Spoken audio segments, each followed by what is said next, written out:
Ako si Maria Clara de los Santos at ako'y madalas ding tawaging Clarita. Ako ay inilarawan sa kwento ng Noli Me Tangere.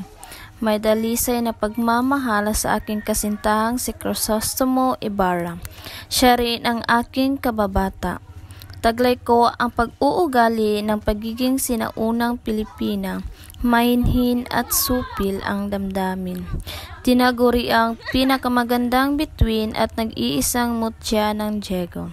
Marami akong kaibigan at marami ring humahanga sa taglay kong kagandahan. Kilala ako sa pinakamayamang pamilya sa lugar namin. Ipinakilala ako bilang isang anak ni na Kapitan Tiago at Doña Pia Alba.